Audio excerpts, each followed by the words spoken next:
Good morning, friends. Welcome back to Astrology Today and Tarot. My name is Mel Rose. This is the Tarot portion and the second half of my daily astrology vlog, which you can check out on my other channel, Astrology Today with Mel Rose.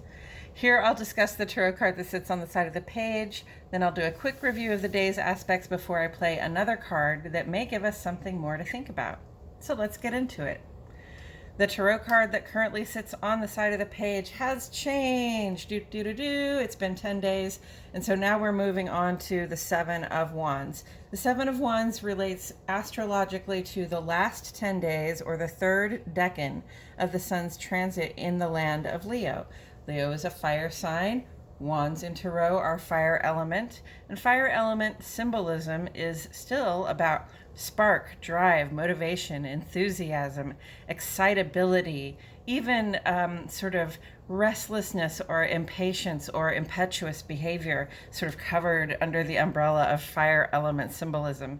So, whatever it is that that arises, within us that pushes us into action, that motivates us to move forward on something. And here we have the Seven of Wands, a, a particular sort of position where a person seems to be sort of fighting to maintain the ground that they have captured. So you remember just yesterday we were in the Six of Wands, and that was about sort of being celebrated for an achievement that you have made. And definitely when you do great things, you will be celebrated for them. But close behind that, sometimes if you have a big success, you're going to also find some competition coming up behind you. And so, though we have become successful, we don't get to stop fighting. We have to often find that we have to maintain a certain defensiveness against our other competitors. There's an element to this that's about sort of maintaining control of a situation, being defensive, or just trying to persevere in the face of some resistance, right? So what do I see here? I've long thought of this card as my "as long as I know" card. It's sort of like, in our hearts, sometimes we become defensive about things that nobody's really necessarily asking us to defend but ourselves.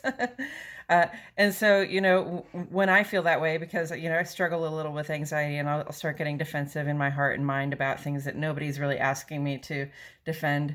I use the "as long as I know" line that my wife actually taught me. And that's, as long as I know that I've done everything I can, right? As long as I know that I've given my best to a situation, then I don't have to defend this higher ground that I have found for myself, okay? However, sometimes, you just find yourself in a position where you want to maintain what you've gotten, and people are trying to sort of push you off your push you off of your prominence there, right? So, you might have to put up a fight to keep what you have created or what you have made for yourself.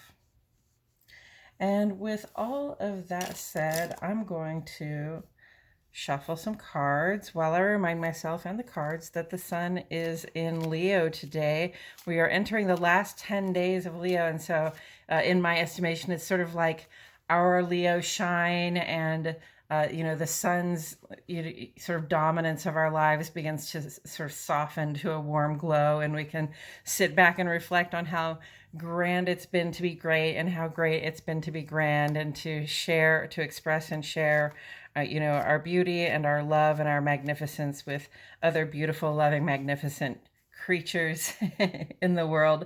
Venus is in Leo right now, so we're very demonstrative in love, and we're really demonstrative with our friends. That can also lead to some extravagance, some sort of overgiving in terms of what we can bring financially to the table, or what we're giving in terms of material resources. So just be careful about your material resources. You don't have to buy things for people to show them that you love them. Although in Leo, we do like to just show off and have shiny things and give shiny things away. That's understandable, but let's not set ourselves back or make it so that, we can celebrate this weekend, but we won't be able to afford to celebrate next weekend, right?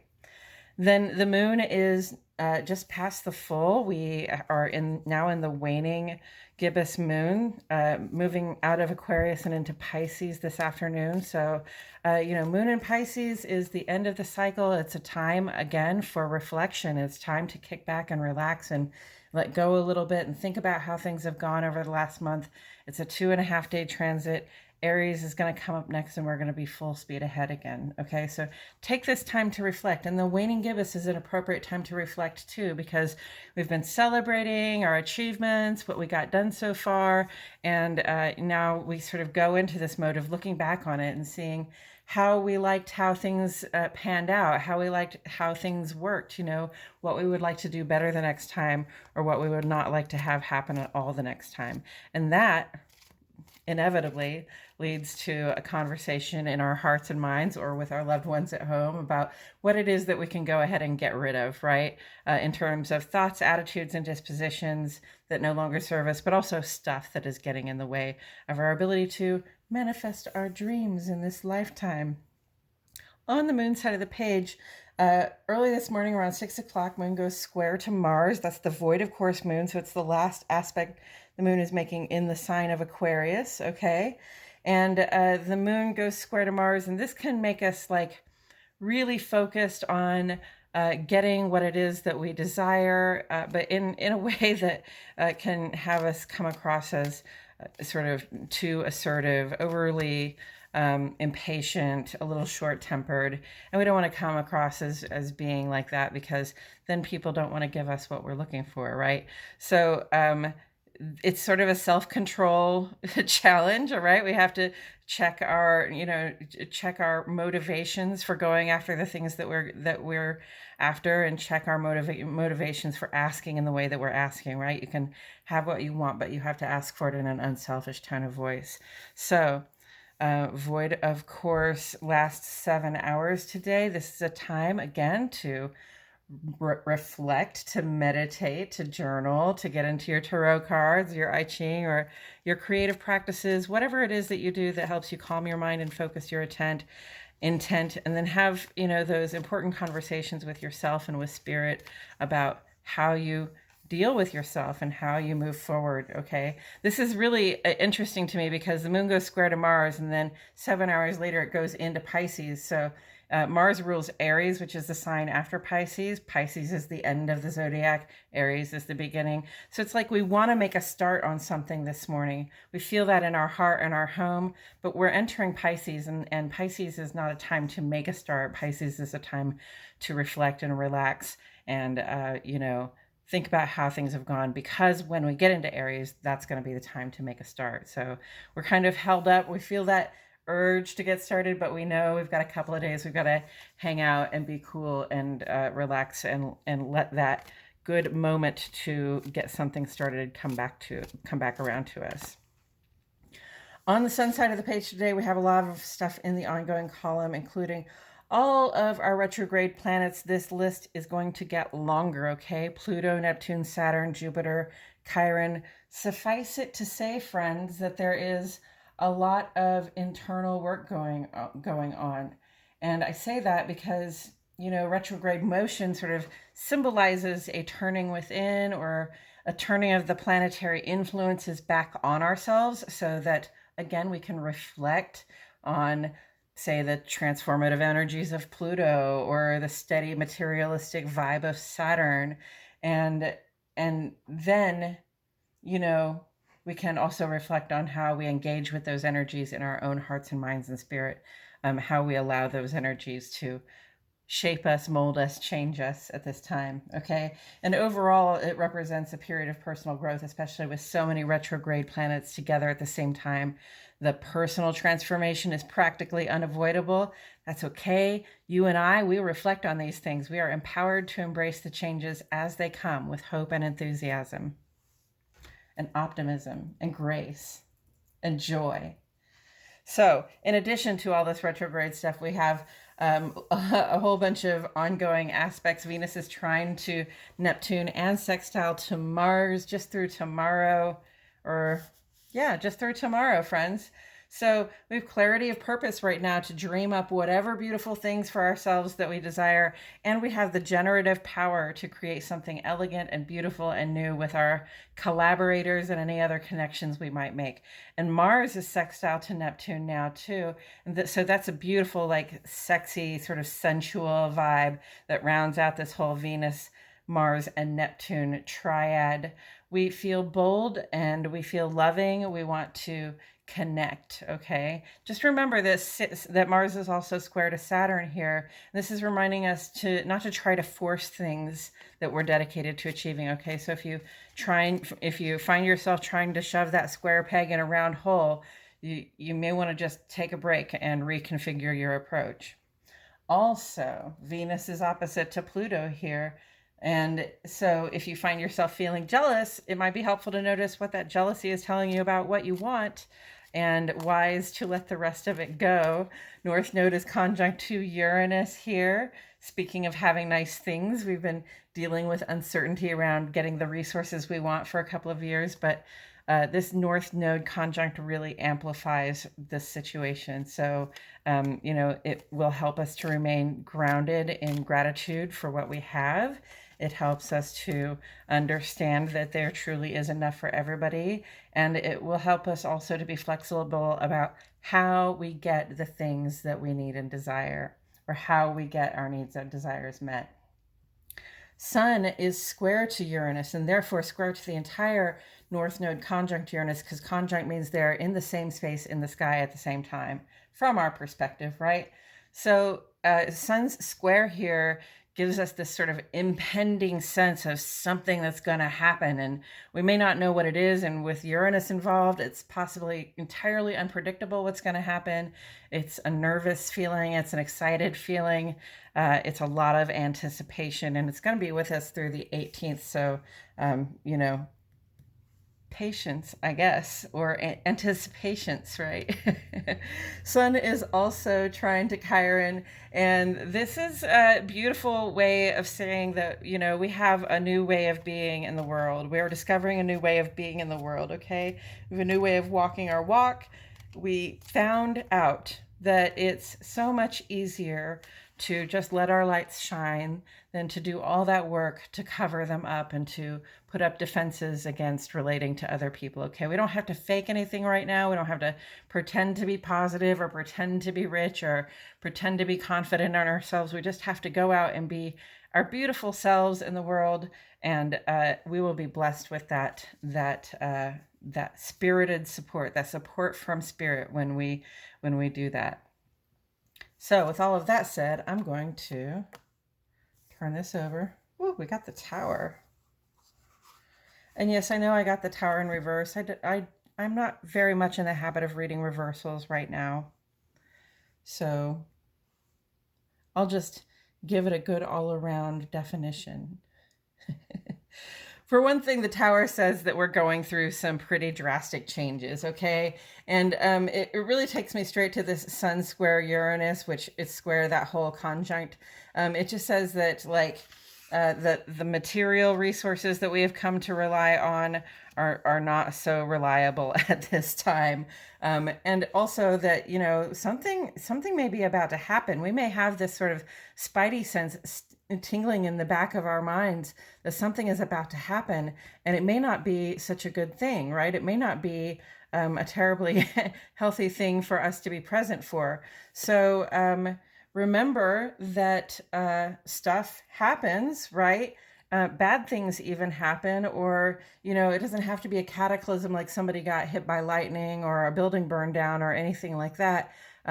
Just really difficult changes happen in our lives, things that we didn't see coming, and then we have to sort of rebuild and start over without ever knowing that we had to do that, we were going to have to do that, right?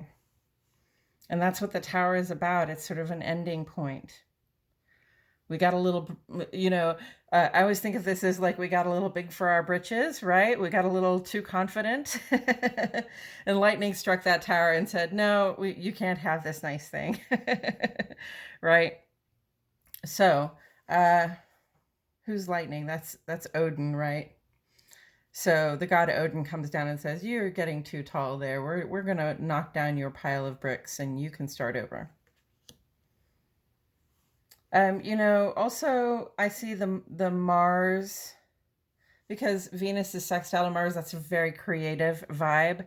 And then Mars is square to Saturn, though. So it's like, yes, we want to do things that are creative. We want to be working. Mars and Saturn together, that we want to work, but we want to be careful not to be pushing things to a point where they push back against us. Okay, we want to be only doing the things that come easily, not making conquests that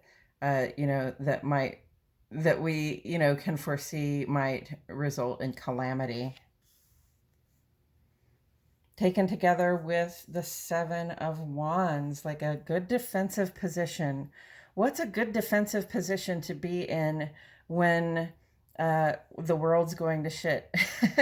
What's a good defensive position to be in when things start to fall apart around us and we did not expect that to happen? I think that the good defensive position is to, again, sort of listen to your intuition, all right? Neptune is giving us a lot of intuitive clarity at this time. And, if we're listening, we've got blessings, we've got active, generative, positive vibrations here. Working together with our intuitive capacity, which is in retrograde. So it's really giving us a lot of clarity. So, one thing I like to think about in terms of the tower is, where do you want to be when that tower goes down? Now, when I was, a high schooler and we would go to parties where we weren't supposed to be, and there'd be like beer and stuff there that wasn't supposed to be there with us, I was always the kid that would sort of look around me and say, this party has gotten too big and I think we should leave. And as we would be leaving, the police would be showing up to the party, right? So engage that sense, okay? Engage that anticipatory sense that something is about to happen, okay? And if you feel that something is about to happen, if you feel like you're in a situation where you might get caught out, or you might get, sort of randomly or how do I say, just sort of ejected in a ball of flame from the tower you've been sitting in. The best defensive position, I think, for that would be to be the person over here watching all of that go down, right? If you think that things are about to fall down around you, maybe create a little distance between yourself and the thing that's about to crumble, okay? To me, that's a good defensive position. You can watch that stuff go down and not get hurt. Because at this point with the tower, trying to maintain that higher ground is not going to work. Okay, the higher up you are, the more danger you are in.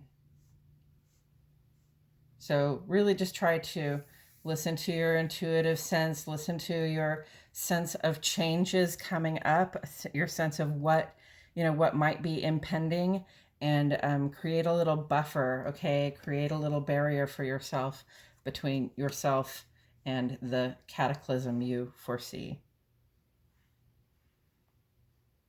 Let's see. Tower in retrograde? Does that mean that things are not going to shit? Or that we can avoid a cataclysm? So perhaps if that tower did come out in reverse, perhaps what we're saying is we can avoid this cataclysm by maintaining a safe distance, by listening to our intuitions, by engaging that sense of anticipation. You can get yourself some good higher ground of your own that is not inside that tower where the bricks are about to start to fall. And I believe that's all I have to say about it today, friends. Thank you so much for joining me. I truly appreciate your presence here. My name is Mel Rose, and I'll see you all back here tomorrow for more Astrology Today and Tarot.